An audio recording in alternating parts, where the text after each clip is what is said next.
Hi, I'm Pete Fuller and this is Dive Today. Let's visit some ghosts on the bottom of the sea waiting just for you. Shipwrecks.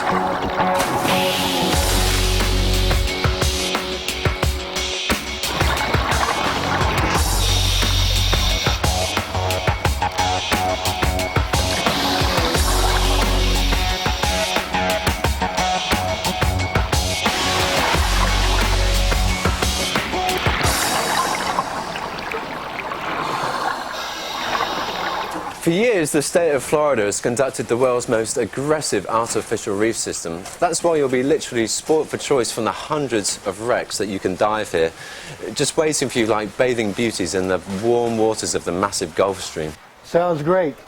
So let's tune up our wreck techniques, grab our wreck reel, and catch the drift off Boynton Beach. Because when we return, we're taking you on Southeast Florida's mighty wreck trek, and it's one you won't soon forget.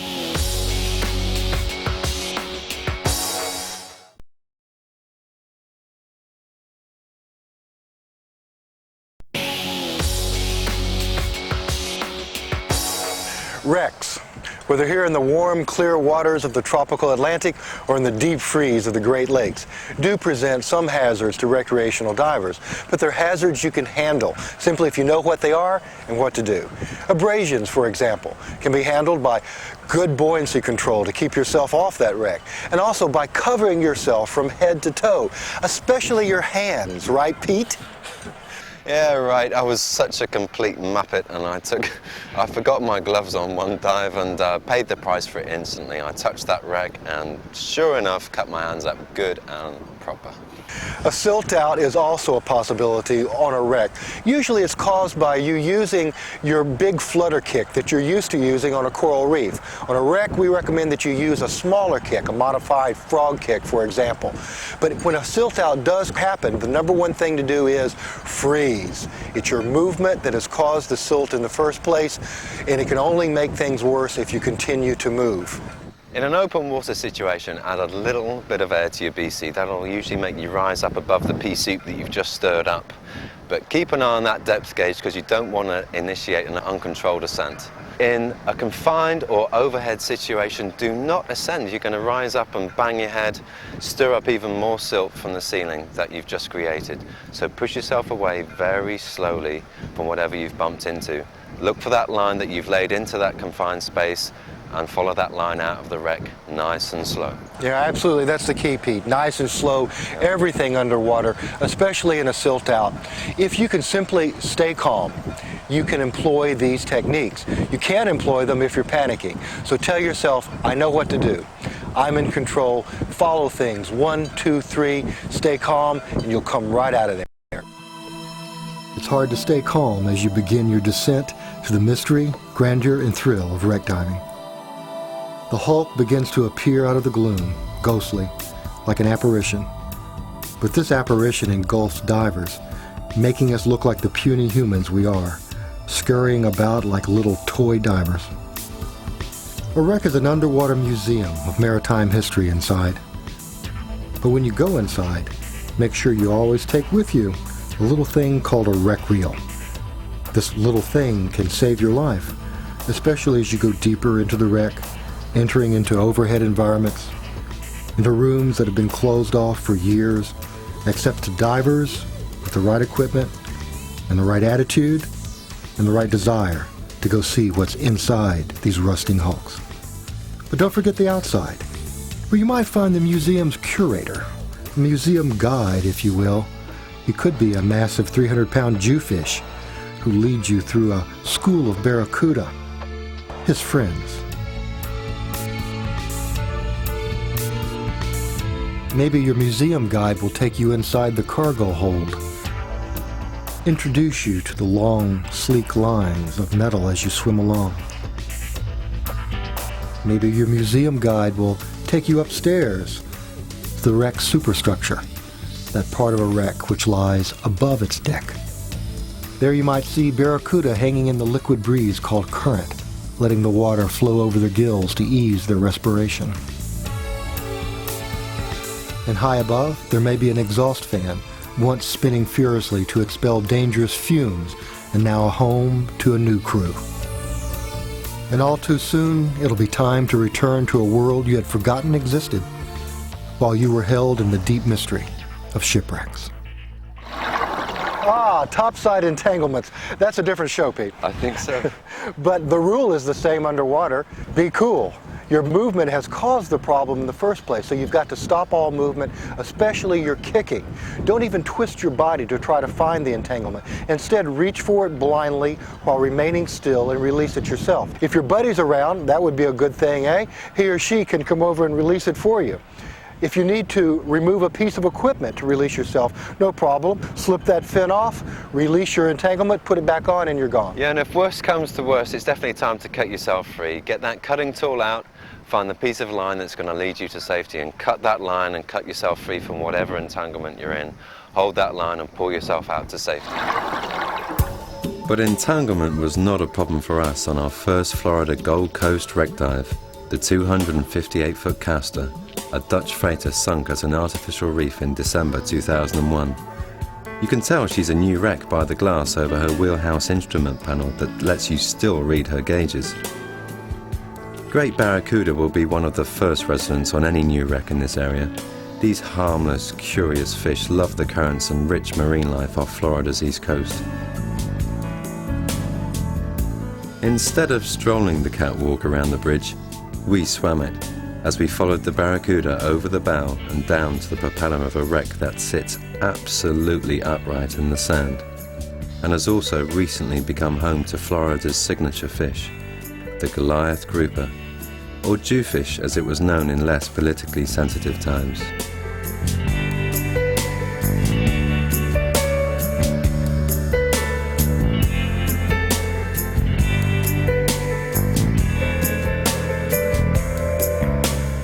Because of the kiss of the Gulf Stream, you'll also find tropicals, like this pair of French angelfish, a male and female that bond for life. Since the Castor is a deep dive, 110 feet, you have to watch your gauges closely and leave some of the sights for another dive. Like the mooring line that has become a miniature reef. Same for this anchor chain, also a reef complete with hidey holes. Remember, a safety stop is always required.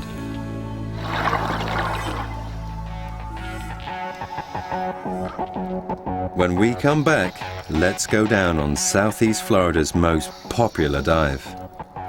You want fish? We got 'em.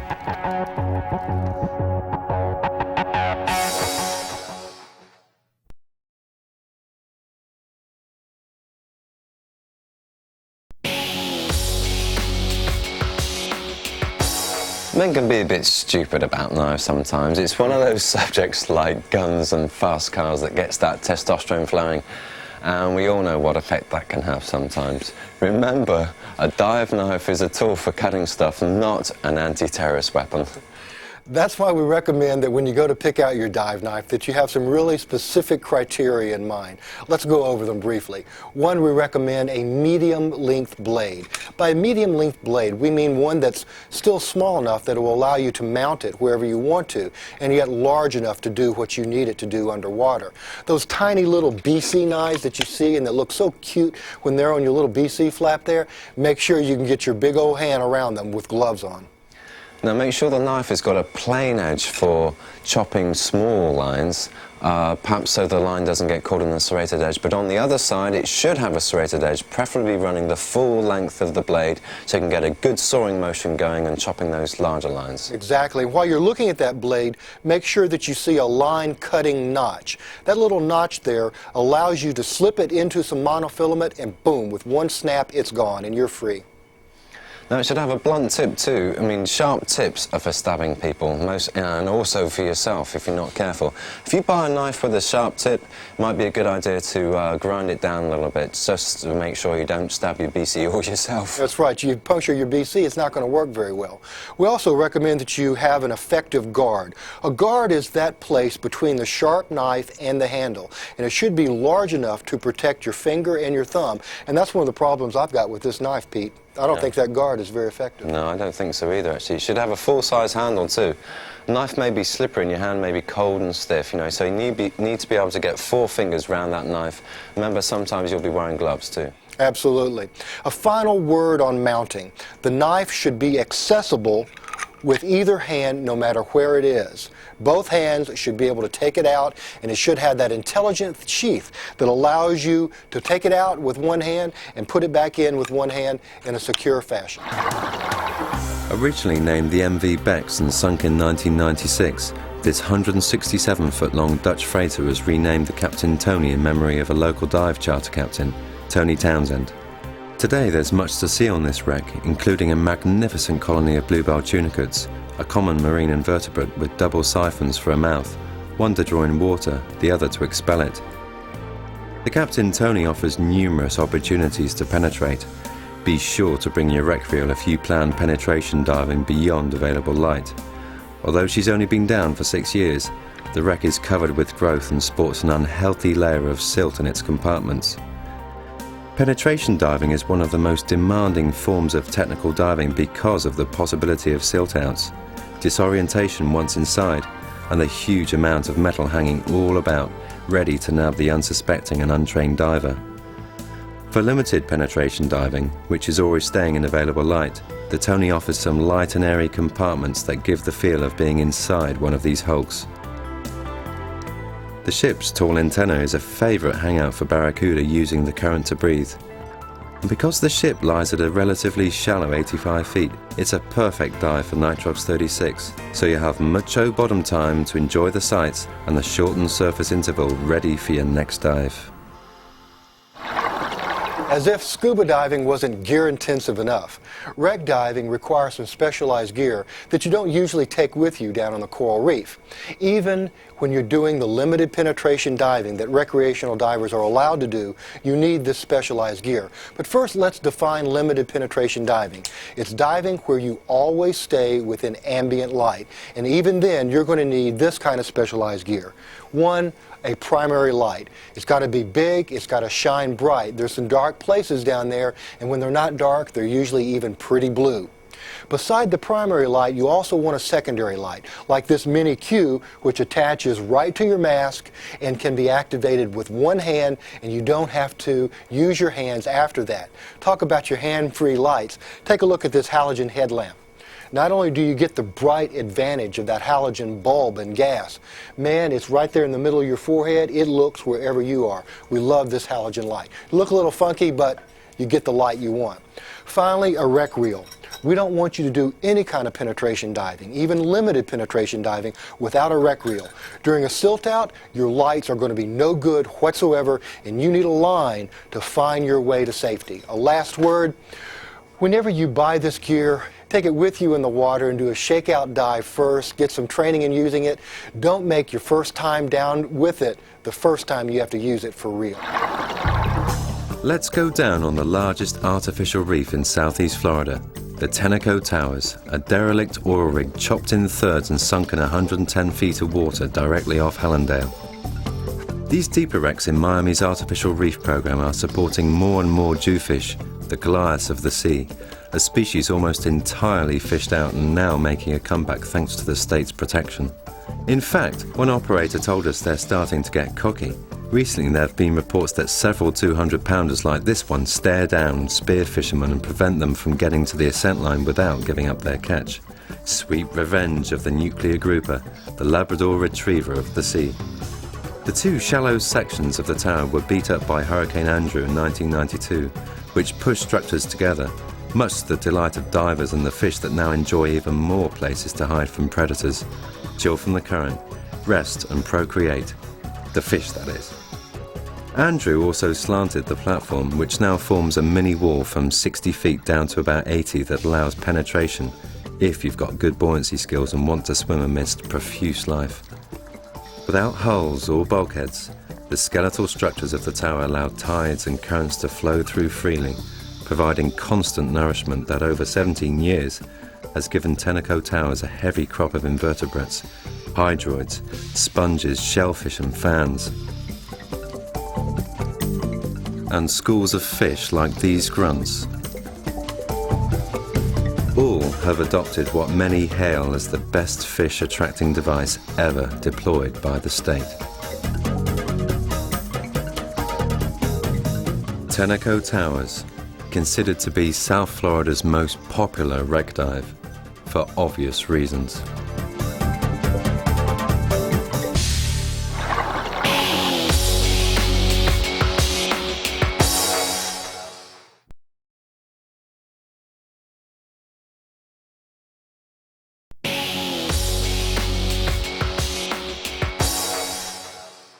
We're sitting here talking with Suzuki Stewart, now instructor and avid Boynton Beach diver, and a stranger. I don't know who this guy is. He just walked up and said, "Can I be a part of it?" No, this is John Wheeler, who's a videographer in this area as well. We've been diving with them this week and having a lot of fun, and I got a question for them though. You guys dive here every week, every weekend, and I want to know why here for you guys. The marine life. The marine life? Yes. Tell us about the marine life. It's more predominant down south. You can see everything. All the angels, the butterfly fish, the stingrays, sharks, eels. But you know, you can see stingray, shark, and eels everywhere. What makes it so special here? The amount. There's a greater amount here because of the Gulf Stream. Absolutely. John, what about you as a videographer? What draws you to this area? Well, from a videographer or photographer standpoint, any type of wreck is more of a challenge. It's a challenge. You've got different lights, different angles, many different ways you can shoot the wreck. And when you're done, you've got not only a piece of history, but something you can take back and show your non-diving buddies a way to convert them. That's what we're here for. The peace and the beauty. And the excitement of diving Miami, where you can be served sushi by a Cuban cutie at 4 a.m. while sitting next to Madonna before you head out to the granddaddy of South Florida's artificial reef programs, Dade County. Of the more than 80 wrecks here, the 180-foot freighter Tortuga offers South Beach's best penetration. Sunk in 1995, the Tortuga, renamed Fair Game, was scuttled as part of the Cindy Crawford, Billy Baldwin movie by the same name. The movie sank at the box office almost as fast as the ship did. The Tortuga is easily penetrated and has already attracted lots of marine life, like schools of smallmouth grunts. The Tortuga is merely one part of Miami's famous Haulover Wreck Trek. Just north of Haulover Cut, in about 70 feet of water, you'll find a grouping of wrecks, all within swimming distance of each other. At the north end is the stern of a 165-foot Honduran freighter Conception, which drifted aground on South Beach in 1990 due to engine trouble. Another 50 feet south and we came to the Russian trawler. She was supposedly confiscated after running Cuban refugees to the safety of the land of the free.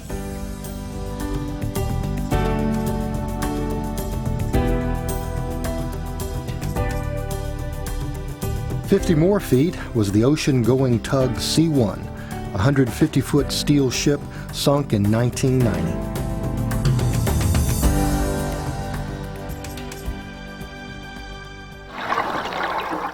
One ship of the wreck trek definitely deserves a closer look, the Tortuga.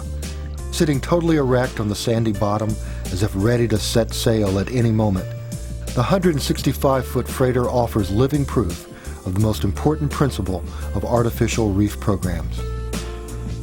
When ships like the Tortuga are placed at a depth that permits adequate sunlight, they rapidly become covered by corals, sponges, and hydroids, which in turn provide an abundant food supply and protective cover for the next rung of the food chain, crabs, lobsters, and smaller fish like these abundant grunts and snappers.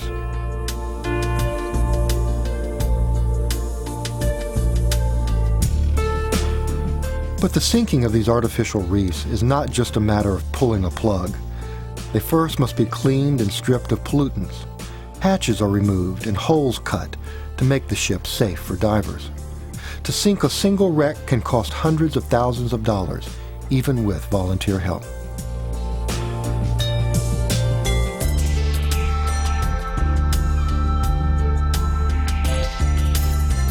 Because of her many levels and careful preparation, the Tortuga is also considered the best wreck penetration dive in the area and serves as a popular training ground for wreck diving instructors.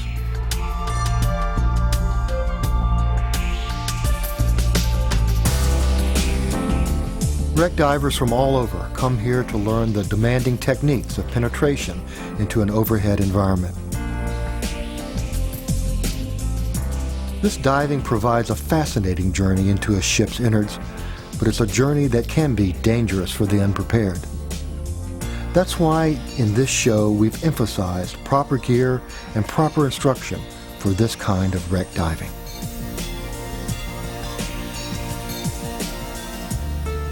Looking at the profuse life on and in and around this wreck, it's hard to disagree with the philosophy and the effort that's gone into sinking these ships that have become home for fish, divers, and the whole marine world in miniature.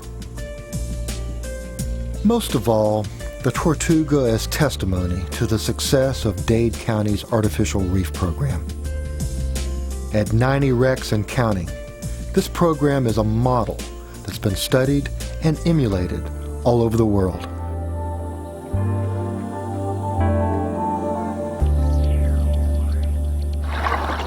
In this week's Gear Tips segment, we're going to be talking about fins, efficiency, and your feet. I'm holding up two models of one of the most efficient fins on the market today, Scuba Pro's Twin Jet Split Fins.